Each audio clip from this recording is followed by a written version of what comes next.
rebonjour nuyu nañ leen ci li xew ci biir internet bi hashtag bi sunu net la Facebook live YouTube live Instagram live maa ngi fi ak Merry Beye Diouf borom livre bi jaajëfal internet yi continuer leen di réagir cadeau yaa ngi fii xam ngeen ni ñu ngi waaj match bu mag bi retour bi aller retour mais retour bi donc lii may bu exceptionnel la donc voilà dafa am étoile on est champion d'Afrique rappel la ñëpp miin nañ ko dañuy may ay cadeau via suñu hashtag bi suñu net Facebook live YouTube live Merry nuyu waatal téléspectateurs yi. maa ngi lay nuyu Ndiaye di la naan welcome back di nuyu suñu téléspectateurs yi nga xamante ne nii à chaque fois heure li xew ci biir internet bu ñëwee dañuy gaal di gën a defaraat seen toogaay tiim boolu añ bi wala di naan seen kaasu ataaya. ku ko defee ñu daal di leen servir li nga xamante ne moo nekkoon doxantu ci internet bi. voilà dañuy njëkkee ak hashtag bi fi mu ne nii Twitter ci Sénégal wala mën nañu ko wax partout dans le monde mooy World Water Forum mooy forum de l'eau bi nga xam ne fii lañu amee fii ci Sénégal. mais surtout ñëpp a ngi koy suivre ci réseaux sociaux yi actuellement ab hashtag moo juddu ñëpp di ko partager surtout di wax jafe-jafe yi Afrique wala yenn ci dëkk yi nga xam ne ñu ngi koy jànkonteel ci biirum ndox. waaw forum bi nag mi ngi daal di am à partir d'aujourd'hui 21 mars ba le 26 mars incha allah lay daal di jeex. ñu daal di am pour thème li nga xamante ne moo di sécurité de l'eau pour la paix et le développement forum bi nag nekk une première ci li nga xamante ne moo di Afrique subsaharienne. ñu am ay réactions aussi ci réseaux sociaux yi Twitter Facebook ñëpp ngi wax seen avis ci mbirum eau parce que problématique la. ci en général dans les pays de l'Afrique. effectivement problématique la gis naa ay quelques tweets yoo xam ne c'est toujours intéressant ñu koy partagé gis nga bu président Macky Sall très réactif moom bokk na ci président yu gën a président 2.0 voilà 3.0 léegi yéeg na beneen level gis nga 3.0 am na ci yeneen internautes aussi yuy envoyé seen ay tweets gis naa ko l'eau manque quantitativement ou qualitativement dans certains pays africains donc incroyable l'eau est source de vie donc elle doit être potable effectivement loolu mooy mbirum forum de l'eau bi yéen a ngi koy gis toujours ci suba ak léegi ci télévision Futur Média dinañ leen partager yeneen i xibaar yi nga xam soxal na leen ci forum bu mag boobu di amee fii ci Dakar leneen loo xam ne diggante démb ak tey ñu ngi koy partager ci réseaux sociaux yi mooy suicide yi cas wu suicide yi li ci gën a doy waar mooy bii mooy 4e cas diggante mercredi ak dimanche bu mujj bi démb la te waa ji dafa posté message am bu mujj ci statut WhatsApp am. waaw moom nag balaa moo def jëf ji li nga xamante ne moo di xaru bi dafa daal di posté benn statut sax lañ koy wax lettre la boo xamante ne statut la ko def ci WhatsApp am ci biir statut bi nag moom Mbaye Wade 25 ans en fait papa ji daal lay accusé que ne voilà moom daal. waaw papa ji daal moo tax mu daal di def jëf jooju ndaxte wax na ci accusé na daal papam ci lu bëri et aussi mi ngi doon demander pardon di ñaan nit ñi baal ko ak ñi mu jot a fréquenté ak yooyu donc mu nekk suicide xam nga deewu ndaw dafay metti tout le temps. voilà donc mu nekk loo xamante ne nii am na ku ne léegi lan moo jaral ñi ñu ngi xaru. effectivement il faut que ñu ak lu mu metti wala. il faut ñu gëstu si. du ñàkk dina am ay facteurs. soxla nañu réaction psychologue quoi. dina am psychologue wala ñenn ñoo xam ne seen xam-xam màcc na ci. parce que comme ni nga ko waxee y a une recrudescence des cas. oui diggante mercredi ak dimanche. 4 c'est il faut ñu taxaw seetlu. waaw taxaw seetlu. c'est grave hein? La maladie mentale existe. ok en tout cas bokk na ci li xew diggante démb ak tey moom mi ngi tudd Mbaye Wade ñu nga dëkkoon fële ca Pikine. ci d'ailleurs foofu lañ ko fekk ci benn école mu pendre boppam maanaam takk boppam.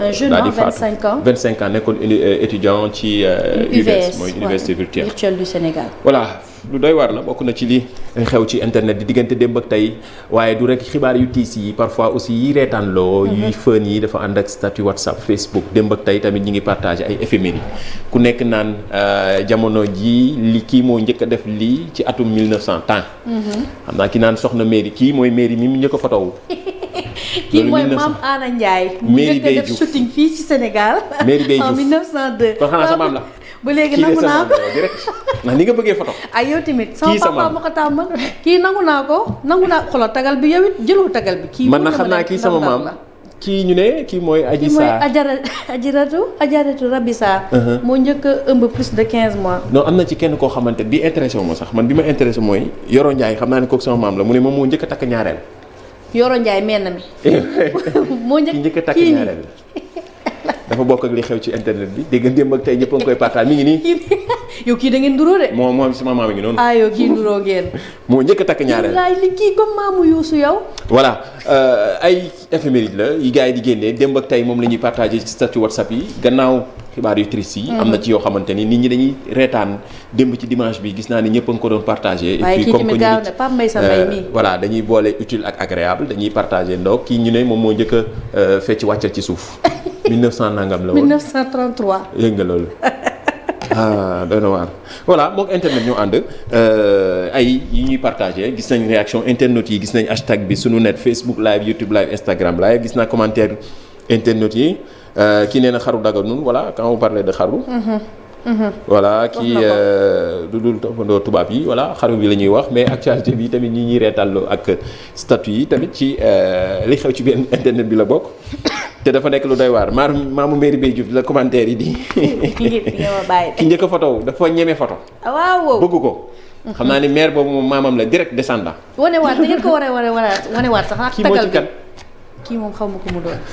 kii moom nee nañ moo njëkk a xorom añu wujjëm en 1887 ba pare. sa maam la yokku gaz bi de. maam la. voilà moom internet rek li ci xew ñoo bokk léegi ñu jàll ci leneen lii dañuy boole utile ak agréable. lii li gën a soxal ci plateforme yi Facebook Twitter Instagram fii évolution yi di toll changement yi yeeg dañ leen koy gën a gindi di leer Facebook temps yi ñu ci bari bu ñu ubbee seen Facebook ñu leen di demander ngeen remplir lii ñu duppee seen. authentification à double facteur loolu mooy lan. authentification boo ko déggee maanaam sa compte la ñuy bëgg a wane ne que ne yow yaa moom compte bi.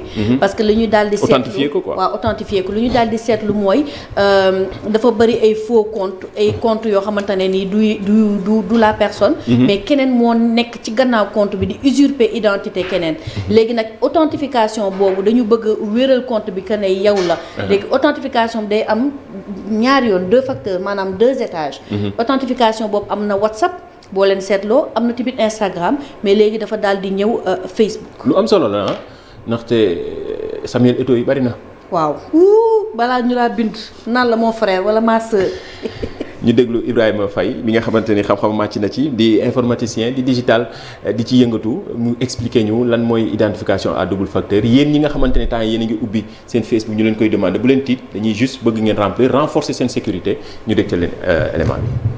Authentification à 2 facteurs, c'est une fonction de sécurité Facebook.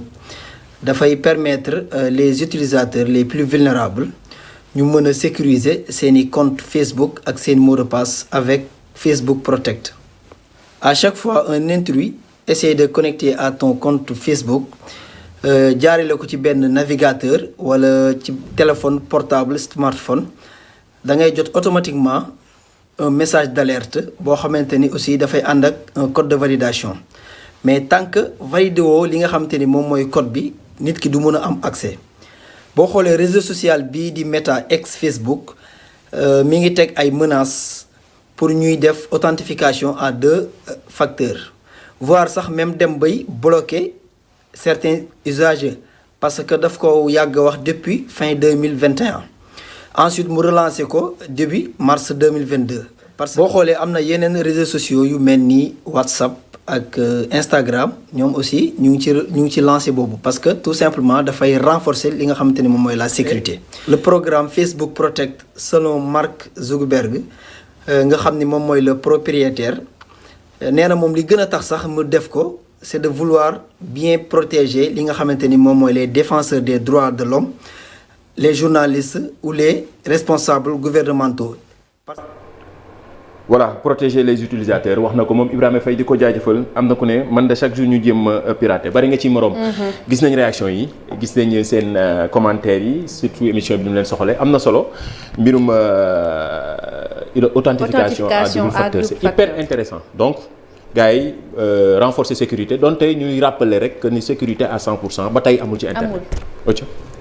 waaw sécurité moom amul dañ ciy bàyyi xel rek mais lii ay matuwaay la yoo xamante ne rek dañ koy daal di dolli pour renforcer li nga xamante ne moo di sécurité donc bu leen di fàtte tout le temps di sécurité compte boo leen mënti am et Ndiaye aussi di rappeler que souvent ñuy changer seen mot de passe dafay daal di baax aussi di éviter piratage. man chaque 6 mois laa koy def de. waaw man tous les 3 mois rek. c'est cool.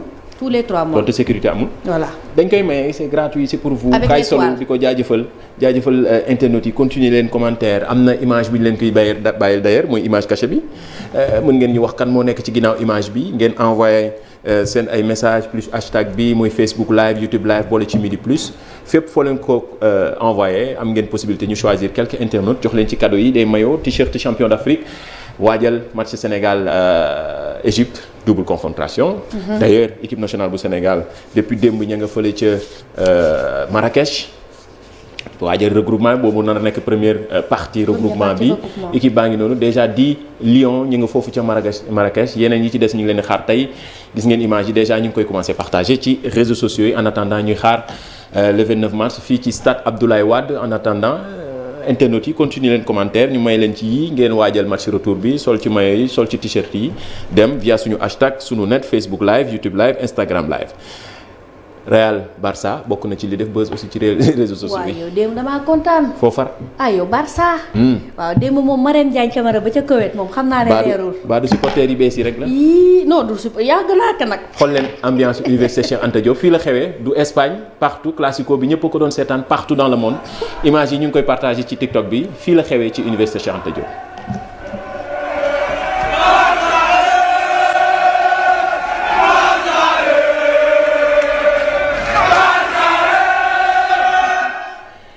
voilà ferveur football ñëpp ko bëgg. xam nga semaine passée ñoom waa Real dañu gagné woon ne Barça bu ñuy weddi xaru. tey defe naa ñiy weddi xaru de xam nañ leen.